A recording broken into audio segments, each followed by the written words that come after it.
اللہ تعالیٰ نے حضور کی زبان پاک کو یہ شان عطا فرمائی۔ حدیث پاک ہے، حضرت زیال بن عبید اس کے راوی ہیں، حضرت حنظلہ اپنے والد کے ساتھ حضور کی بارگاہ میں حاضر ہوئے۔ ان کے والد نے عرض کیا، یا رسول اللہ صلی اللہ علیہ وسلم، میرے اس بیٹے حنظلہ کے لیے دعا فرمائیں۔ تو حضور نے جناب حنظلہ کے سر پہ ہاتھ پھیرا، ان کے چہرے پہ ہاتھ پھیرا اور دعا فرمائی، بارک اللہ فیکا، اللہ تمہیں برکتیں عطا فرمائے۔ حنظلہ جب واپس اپنے قبیلے میں آئے، اللہ تعالیٰ نے ان کو یہ شان عطا فرمائی کیونکہ ان کے سر پہ حضور کا دست مبارک مس ہوا تھا۔ مریض لوگ ان کے پاس آتے حضرت حنظلہ سے دم کروانے کے لیے، تو حضرت حنظلہ کس طرح انہیں دم کرتے تھے؟ مریض کے جسم پہ ہاتھ رکھ کے پڑھتے، بسم اللہ علی اثر ید رسول اللہ، یا اللہ ظاہر کر دے تیرے نبی کا ہاتھ میرے سر پہ لگا ہے، بسم اللہ علی اثر ید رسول اللہ، حضور کا دست مبارک جو مجھے مس ہوا ہے اس کی برکت کا واسطہ، بسم اللہ، میں اللہ کے نام سے آغاز کر رہا ہوں۔ تو ساتھ حوالہ کیا دیتے کہ حضور کا ہاتھ لگا ہے میرے سر پر، اس کی برکت سے یا اللہ شفا عطا فرما۔ زیال بن عبید کہتے ہیں، لوگ آتے تھے تو بیماریاں لے کر، پر حضرت حنظلہ کی اس دعا سے اللہ انہیں شفا عطا فرما دیتا۔ نعرہ تکبیر، نعرہ رسالت، عظمت و شان مصطفیٰ کریم۔ میرے آقا کریم صلی اللہ علیہ وآلہ وسلم جب حج کے لیے تشریف لے جا رہے ہیں، حضرت اسامہ اس حدیث پاک کے راوی ہیں۔ الخصائص الکبریٰ میں ہے، حجت اللہ علی العالمین، اس کے اندر یہ روایت موجود ہے، اور سیرت کی کئی کتابوں میں ہے۔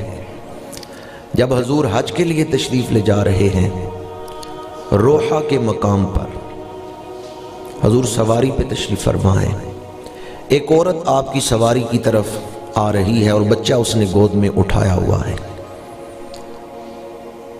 وہ روحہ کی ہی رہنے والی ہے۔ اسے پتا چلا کہ اللہ کے نبی حج کے لیے تشریف لے جا رہے ہیں، وہ اپنے بیمار بچے کو لے کر حضور کی بارگاہ میں حاضر ہوئی اور اپنے بچے کی بیماریاں سنائیں، اس کو فلاں تکلیف ہے، اس کو فلاں تکلیف ہے۔ حضور نے اس عورت کے ہاتھ سے بچہ پکڑا اور اپنے ساتھ سواری پہ آگے بٹھا لیا اور پھر فرمایا، اخرج عدو اللہ فإنی رسول اللہ۔ پھر آپ نے وہ بچہ عورت کو واپس دے دیا، فرمایا اسے لے جاؤ، اللہ تعالیٰ اس کو شفا عطا فرمائے گا۔ حضور نے اس بچے کے سر پہ بھی ہاتھ پھیرا، اس کے لیے شفا کی دعا فرمائی۔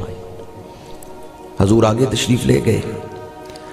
حضرت اسامہ فرماتے ہیں، حج سے واپسی پر جب ہم اسی وادی میں پہنچے روحہ میں، اب واپسی کا سفر تھا، وہ عورت حضور کی بارگاہ میں حاضر ہوئی۔ اب وہ بڑی خوش و خرم تھی، اس کے بچے کو شفا مل چکی تھی، اس کا غم دور ہو چکا تھا۔ اسے پتا چلا حضور حج سے واپس تشریف لا رہے ہیں، اس نے ایک بکری کو ذبح کروایا، اس کا گوشت بھونا، ایک سالم بکری کو بھون کے وہ حضور کی بارگاہ میں لے گئی اور اپنے بچے کا واقعہ سنانے لگی، یا رسول اللہ جب سے آپ نے اس کے لیے دعا فرمائی ہے ساری بیماریاں دور ہو گئی، حضور میں آپ کے لیے یہ بکری کا گوشت بھون کے لائی۔ میرے آقا کریم نے فرمایا، بکری کے بازو کا گوشت مجھے دے دو۔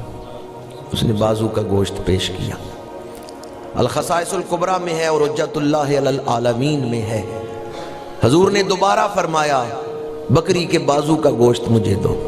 اس نے دوبارہ بازو کا گوشت پیش کیا، 2 دفعہ بازو کا گوشت پیش کیا۔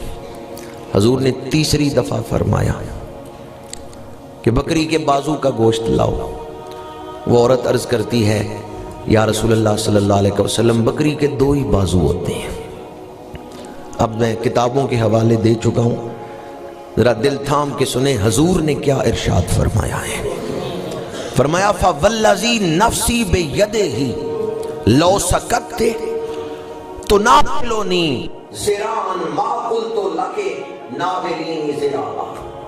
فرمایا اس ذات کی قسم جس کے قبضہ قدرت میں میری جان ہے، اگر تو خاموش رہتی میں تجھے کہتا رہتا بازو کا گوشت لاؤ اور تو مجھے بازو کا گوشت